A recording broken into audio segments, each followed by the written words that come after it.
17 नवंबर 2025, दिन सोमवार, हिंदी तिथि त्रयोदशी। और आइए बात करते हैं आज के मुख्य समाचार में देश भर की तमाम बड़ी खबरों पर नजर डालते हैं। देखिए दोस्तों, आज के दिन को इंटरनेशनल स्टूडेंट्स डे के रूप में मनाया जाता है, यानी विश्व छात्र दिवस। दुनिया भर में हर साल 17 नवंबर को प्रत्येक छात्र तक दुनिया भर में शिक्षा की पहुंच बढ़ाने के लिए ये दिवस मनाया जाता है। और चलिए आगे बढ़ते हैं अपन खबरों में। देखिए, सबसे पहली खबर तो दिल्ली ब्लास्ट मामले में एनआईए को बड़ी सफलता मिली है। बॉम्बर आतंकी उमर का साथी भी गिरफ्तार हो चुका है और इस दिल्ली धमाके मामले से जुड़े कार का मालिक भी गिरफ्तार हो चुका है। एनआईए ने आमिर को दिल्ली से पकड़ा। इसने मिलकर आतंकी उमर के साथ ये धमाके की साजिश रची थी। फरीदाबाद से कार खरीदने वाला आमिर गिरफ्तार हुआ। आतंकी उमर ने इसी I-20 से लाल किले के पास धमाका किया था और भी फंडिंग के सख्त मामले में 2 और लोगों को पकड़ा गया। और हाल ही में जो जम्मू कश्मीर के एक थाने में भी ब्लास्ट हुआ था, आपको पता होगा, तो इस मामले की जांच में पता चला है कि ब्लास्ट तेज रोशनी और गर्मी की वजह से हुआ। फोरेंसिक अधिकारी बोले कि ये कोई आतंकी हमला नहीं था। हालांकि इस घटना में भी 9 लोगों की जान चली गई थी। और देखिए, आतंकवाद के मुद्दे को लेकर कांग्रेस सांसद शशि थरूर का भी कहना है कि आतंकवाद 1989-90 में कश्मीर से शुरू हुआ था और अब ये दिल्ली मुंबई तक फैल गया। फारूक ने कहा था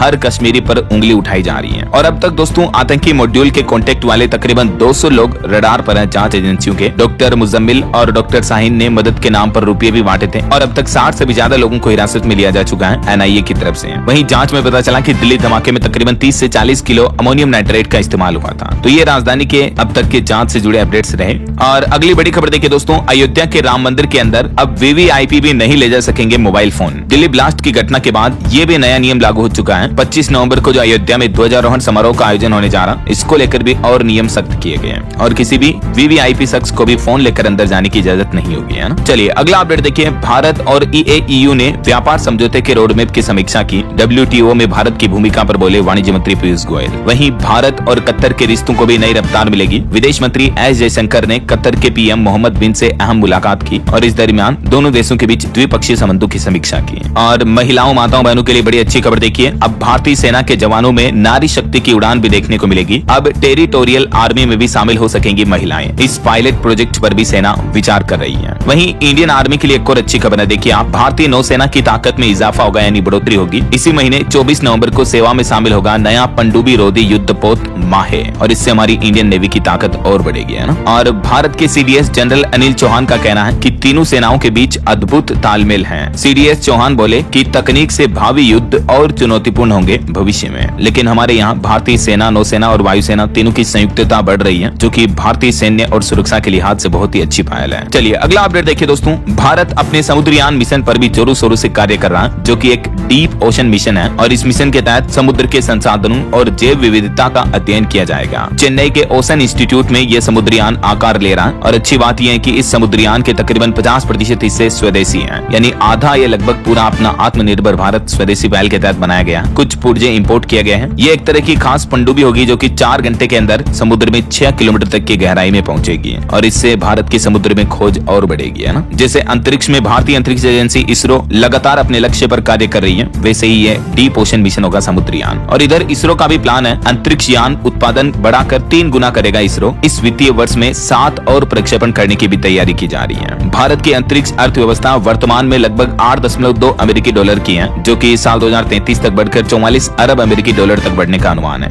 और इसरो का तो एक और प्लान है, देखिए आप, इसरो अपने अंतरिक्ष यान निर्माण को 3 गुना तक बढ़ाएगा। 2028 में चंद्रयान 4 का प्रक्षेपण भी होगा, ये कहना है इसरो प्रमुख वी नारायणन का। चलिए अगली बड़ी खबर देखिए। देश की राजधानी दिल्ली में 24 नवंबर और 11 दिसंबर को इन मांगों को लेकर सख्ती प्रदर्शन करेंगे देश भर के शिक्षक, जिसमें खास करके उत्तर प्रदेश के भी कई जिलों से टीचर पहुंचेंगे और अपनी विभिन्न मांगों को लेकर राजधानी दिल्ली में प्रदर्शन करेंगे। यूपी के टीचरों की कई सारी समस्याएं हैं, जैसे अर्ली ट्रांसफर, डिजिटल उपस्थिति और टीईटी अनिवार्यता समेत कई अहम मुद्दों को लेकर अब सड़कों पर आंदोलन करने की तैयारी कर रहे हैं टीचर्स और इसके लिए 24 नवंबर और 11 दिसंबर तारीख तय की है और इसमें कई सारे अन्य शिक्षक संघ भी शामिल होंगे, है ना। चलिए अगला अपडेट देखिए। इनोवेशन पर एक अच्छी रिपोर्ट सामने आ रही है कि 70 से भी ज्यादा देशों के प्रतिभागियों ने भविष्य की नीतियों पर मंथन किया। 1600 से ज्यादा कंपनियां शामिल हुई। सप्लाई साइड ग्लोबल के मंच पर जुटी वैश्विक हस्तियां, जैसे अभी हमारे देश की राजधानी दिल्ली में व्यापार मेला चल रहा है, वैसे ही इस ग्लोबल व्यापारिक मेले मंच पर ये इनोवेशन के नए अपडेट देखने को मिले। और वहीं देखिए, पावर ऊर्जा के क्षेत्र पर एक रिपोर्ट सामने आ रही है कि ऊर्जा सुरक्षा पर भारत अपना जोर दे रहा है। कोयला आयात में भी बढ़ोतरी हुई। परमाणु ऊर्जा संयंत्रों को लेकर एनटीपीसी ने भी खास तैयारी की है और ये प्लान भी देख सकते हैं आप भारत का। चलिए अगली खबर देखिए दोस्तों। पंजाब के अटारी वाघा बॉर्डर पर रीट्रीट सेरेमनी के समय में बदलाव हुआ है। अब रीट्रीट शाम 4:30 से 5 बजे तक होगी, क्योंकि अभी सर्दियों का मौसम शुरू हो चुका है, तो अब लिए नया टाइम टेबल लागू रहेगा पूरे विंटर सीजन में। और वहीं देखिए बड़ी खबर कि लॉरेंस बिश्नोई को विदेशों में आतंकी घोषित कर रखा है, लेकिन भारत में क्यों नहीं। क्षेत्रीय करणी सेना के राष्ट्रीय अध्यक्ष बोले कि वह कोई धर्म योद्धा नहीं है, बल्कि देश को नुकसान पहुंचाने वाला अपराधी है। करणी सेना के राष्ट्रीय अध्यक्ष राज शेखावत ने लॉरेंस को अपराधी कहा, और जैसे दुनिया में विदेशों में कई जगहों पर उसे आतंकी घोषित कर रखा, वैसे ही उन्होंने भारत के लिए भी ये मांग की। चलिए ऑटो इंडस्ट्री से खबर देखिए। टाटा सिएरा मॉडर्न डिजाइन के साथ रिवील हुई। इसमें आपको 360 डिग्री कैमरा मिलेगा और लेवल 2 जैसे एडवांस सेफ्टी फीचर्स भी मिलेंगे। हुंडई क्रेटा से इसका सीधा मुकाबला होगा। 25 नवंबर को कंपनी से लॉन्च करने जा रही है। और वहीं देखिए हिंदू सनातन एकता पदयात्रा में बागेश्वर धाम के पंडित धीरेन्द्र कृष्ण शास्त्री ने दिलाए हिंदू राष्ट्र के लिए 5 संकल्प। आखिरकार सनातन हिंदू एकता पदयात्रा 2.0 का वृंदावन में समापन हुआ और इसमें मध्य प्रदेश के मुख्यमंत्री डॉक्टर मोहन यादव भी शामिल हुए। इस दरमियान जगत गुरु राम भद्राचार्य ने धीरेन्द्र शास्त्री को गले भी लगाया। ये कुछ तस्वीरें आप देख सकते हैं। और दिल्ली की घटना के बाद एकता पदयात्रा में आने वाले श्रद्धालुओं की भी चेकिंग जोरों शोरों से की जा रही है। और इसी सनातन एकता पदयात्रा के समापन के दौरान धीरेन्द्र शास्त्री ने देशवासियों से ये 5 संकल्प लेने का आह्वान किया। पहला, जुड़ो और जोड़ो। दूसरा, भगवा अभियान। तीसरा, साधु संतों का मंडल। चौथा, घर वापसी अभियान। और 5वां, मांस मदिरा पर प्रतिबंध। उन्होंने देश के हर एक नागरिक से देशवासियों से ये अपील की है कि इन 5 संकल्पों को हर आदमी ले। ऐसा चलिए अगली खबर देखिए दोस्तों। बिहार में सरकार बनाने की प्रक्रिया तेज हो चुकी है और आज बिहार के मुख्यमंत्री नीतीश कुमार ने अपनी अंतिम कैबिनेट बैठक बुलाई। मंत्रिमंडल की बैठक होगी आज 17 नवंबर को और दावा किया जा रहा है कि इसमें नीतीश पेश करेंगे नई सरकार के गठन का दावा भी।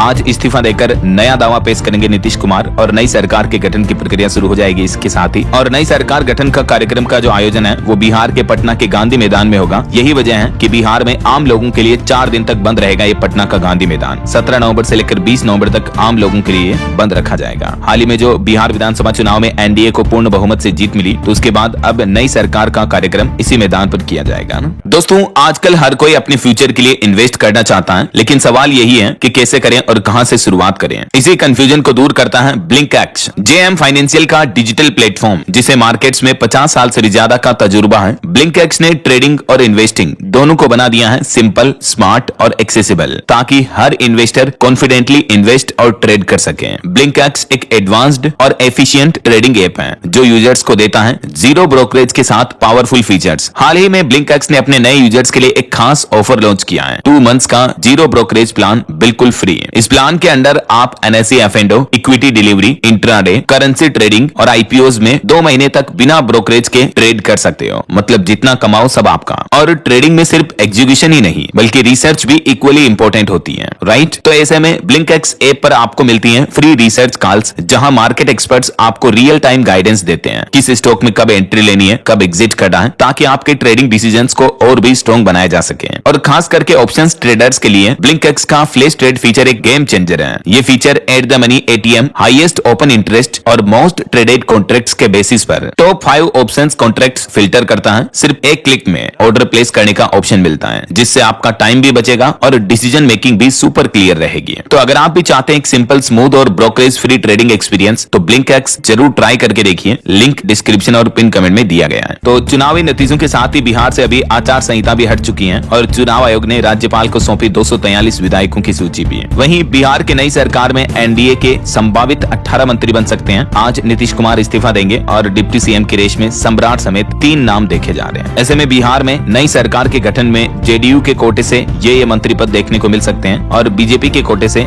ये मंत्री पद आपको दिख सकते हैं, जिनके नाम प्रमुख चर्चा में है। अच्छा, वैसे सबसे बड़ा सवाल ये दोस्तों कि बिहार में नई सरकार बनने के बाद नया मुख्यमंत्री कौन होगा? क्या नीतीश कुमार ही फिर से सीएम बनेंगे या कोई और बनेगा? इस बारे में कल मैंने आपको एक थोड़ी रिसर्च एनालिसिस। नवंबर को तेजस्वी भी करेंगे हार की समीक्षा कि चुनाव में विपक्षी राजनीतिक पार्टियों की हार क्यों हुई। ये समीक्षा बैठक होगी। रोहिणी के पार्टी और परिवार छोड़ने के बाद टकराव बढ़ने लगा। रॉबर्ट वाड्रा भी बोले कि बिहार में दोबारा चुनाव होने चाहिए, इतनी गड़बड़ियां हुई है। और दोस्तों ये बिहार चुनाव के लिए न सिर्फ राहुल गांधी और विपक्षी पार्टियों के नेता चुनाव में फर्जीवाड़े और धांधली का आरोप लगा रहे हैं, बल्कि देखिए अब तो बसपा प्रमुख मायावती ने भी बिहार चुनाव पर प्रतिक्रिया देते हुए कहा कि यदि चुनाव फ्री और फेयर होते तो पार्टी और ज्यादा सीटें जीत सकती थी। और 6 दिसंबर को इसी मामले पर बसपा की भी रैली होनी है ना। तो ऐसे में अगर बिहार में मुख्यमंत्री नीतीश ही वापस सीएम बनते हैं तो 10वीं बार वो बिहार की कमान संभालेंगे। और पॉलिटिक्स के कुछ और अपडेट देखिए। कांग्रेस ने एसआईआर पर 18 नवंबर को बुलाई पार्टी की बैठक। 12 राज्यों के शीर्ष पदाधिकारी इसमें शामिल होंगे। वहीं हाल ही में जो उत्तराखंड में पंचायत उपचुनाव हुए उसमें देखिए 21 साल की सेवानी बनी धार गांव के निर्विरोध प्रधान। इनकी राजनीतिक कहानी बड़ी